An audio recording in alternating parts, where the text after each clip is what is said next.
Mark thought he had the perfect life. A beautiful wife, a steady job, and a mother who lived just a few blocks away. But tonight, the air in the house felt heavy, cold. Elena wasn't her usual self. She didn't ask about his day. She didn't even look at him. Finally she spoke, her voice like ice. "It's her or me, Mark." Mark laughed, thinking it was a joke. "What? Who?" Elena stood up, her eyes wide and terrifyingly calm. "Your mother. She's the reason we're in this mess. She's the reason Metro is looking for us. I cannot live with her in this world anymore. You need to kill her." The room went silent. Mark felt his heart drop into his stomach. "Kill my mother? Elena, you're talking crazy. She's an old woman. She hasn't done anything to you. She knows too much," Elena whispered, stepping closer. "And Metro, they don't just want money anymore. They want a sacrifice. They want a body. If it isn't hers, it's going to be yours. They told me they'd take you apart piece by piece." Mark backed away, hitting the wall. The woman he loved was asking him to commit the ultimate sin. But the fear in her eyes was real. Who was this Metro? And why were they demanding blood? Engagement hook. What would you do if the person you loved gave you an impossible choice? Drop a stay in the comments if you'd protect your mom, or run if you'd leave them both. Mark didn't sleep. Every time he closed his eyes, he saw the face of his mother, the woman who raised him alone. Then he'd see Elena's desperate, frantic expression. "Who is Metro?" Mark demanded the next morning. Elena was packing a small bag. Her hands were shaking. "They're a shadow organization, Mark. I got involved with them to pay off my father's debts. I thought I was out, but they tracked us here. They think your mother saw their last shipment at the docks. They don't leave witnesses." Mark felt a chill.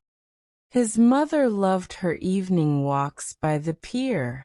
It was an innocent habit that had apparently turned into a death sentence. "They told me," Elena continued, "that Metro wants you bad. They want your body parts. They deal in everything, Mark. Organs, labor, whatever pays. But they gave me a deal. If your mother disappears, they leave us alone. They get their silence, and we get our lives." She handed Mark a small, unmarked vial. "It's painless. Put it in her tea tonight. If you don't, Metro will be here by midnight. And they won't be as kind as a vial of medicine." Mark looked at the vial. It looked like water, but it felt like lead. He had 12 hours to decide. Be a murderer or be a victim. Mark's mother, Mary, was humming a song. She looked so frail, so innocent. "You look tired, Marky," she said, patting his hand. "Is everything okay at home?" Elena seemed stressed lately. Mark's hand stayed in his pocket, gripping the vial. "We're just tired, Mom. Work is hard." "Well, I'm glad you're here," she smiled. "I made your favorite. Let me get the tea ready. As she turned her back to boil the water, Mark pulled the vial out. His heart was hammering against his ribs like a trapped bird. He thought of Elena's warning. He thought of the black car he saw following him. Metro was real. The danger was real. But then, Mary started talking. I saw something strange the other night at the docks, Mark. Men moving crates. I should probably tell the police, shouldn't I? Mark froze. She did know. She was a witness without even realizing it. If he didn't do this, Metro wouldn't just kill her. They'd torture her. They'd take him too.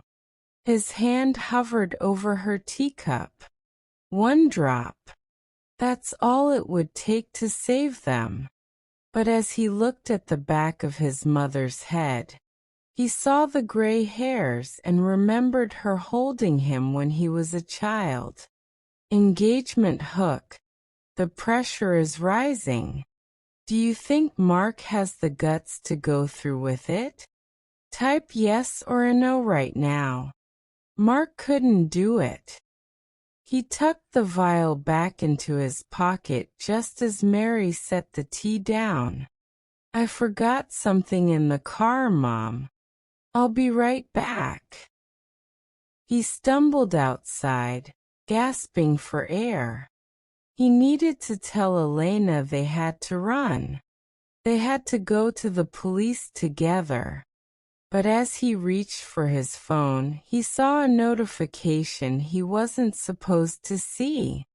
Elena had left her tablet synced to his phone. A message popped up from a contact named Metro. Is it done? The client is waiting for the fresh delivery. Remember, the deal was, you give us the old woman's property deeds and the husband's parts for the black market, and we let you go free with the insurance money. Mark's world shattered.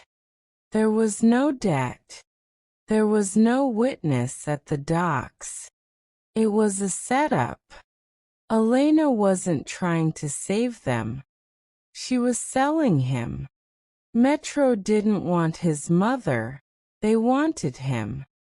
His mother was just a hurdle to get to the inheritance and the insurance. Elena hadn't just been crazy. She had been calculating. She wanted Mark to kill his mother, so he would be a criminal, unable to go to the police, making it easier for Metro to collect him later. The vial wasn't medicine. It was probably something that would link him to the crime. Mark walked into his house, his face a mask of stone. Elena ran to him. Is it over? Is she gone? Mark nodded slowly. It's done, Elena. She's gone. Elena sighed, a look of pure relief and greed crossing her face. Oh, thank God. Now we can be together. Metro will be so happy. They're coming over now to clean up and sign the papers. I know, Mark said quietly. I saw your messages. Elena's smile vanished. The room went cold. Mark, I can explain. No need, Mark interrupted. I didn't give the tea to my mother, Elena. I saved it for someone else. He pointed to the glass of wine she had been drinking before he arrived. You should have been more careful with where you leave your vials. Elena's eyes went wide. She tried to speak, but her voice caught.